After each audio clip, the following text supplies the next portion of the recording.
आज बनवायची होती मला चिकन बिर्याणी. तर आहोंना चिकन बिर्याणी खायची खूप इच्छा झाली होती. म्हणून म्हटलं की चला आपल्याकडे वेळसुद्धा आहे आणि दुपारीच तर बनवायची होती. म्हणून मग आम्ही सकाळचं आमचं सगळं काम आवरलं आणि दुपारी चिकन बिर्याणी बनवायला मी घेतली होती. तर सगळ्यात आधी तर चिकन व्यवस्थित स्वच्छ असं धुवून घेतलं आणि आपले खडे मसाले, दही, हळद, मीठ, तिखट सगळं व्यवस्थित बिर्याणी मसाला सगळं लावून मी व्यवस्थित चिकनला मॅरिनेशन करून घेतलं आणि माझ्याकडे टाईम थोडा कमी होता म्हणून म्हटलं की चिकनला आधी मॅरिनेशन करून घेऊया.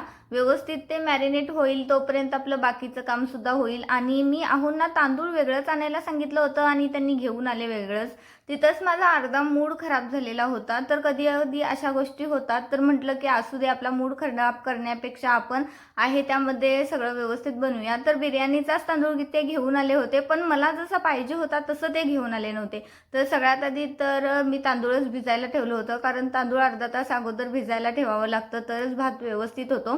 तर तांदूळ भिजेपर्यंत मी बाकीची सगळी प्रोसेस करून घेतली. चिकन मॅरिनेशन करून घेतलं, पाणी उकळायला ठेवलं आणि तांदूळसुद्धा तोपर्यंत भिजलं होतं म्हणून मग भातसुद्धा शिजवून घेतला. आणि भात इकडे शिजतोय त्यामुळे मग मी इकडं कांदा टोमॅटो वगैरे चिरून जे काही माझी ग्रेव्ही बनवायची होती मला ती ग्रेव्ही व्यवस्थित मी बनवून घेत होते.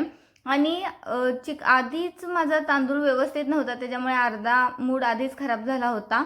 तर म्हटलं की आपण तसं करायला नकोया, तर बनवून घेऊया. कांदा वगैरे तळून घेतला. कांदा तळायचा मी आधी विसरले होते, पण म्हटलं की कांदा व्यवस्थित तळून घेऊया नंतर लक्षात आल्यानंतर.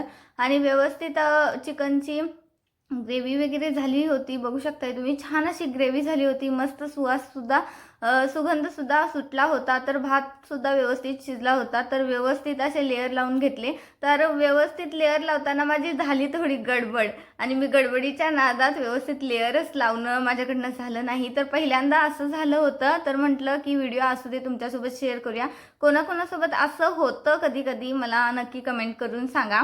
आणि बिर्याणी तर खायला एक नंबर झाली होती, पण मला कलर घालून व्यवस्थित लेअर लावून बिर्याणी बनवायची होती. पण गोंधळामध्ये सगळाच गोंधळ उडून गेला आणि तांदूळ बघून सगळ्यात आधी मूड खराब असल्यामुळे बाकीचं पण सगळं प्रोसेस बिघडत गेली. कधी कधी तुमच्यासोबत असं होतं का?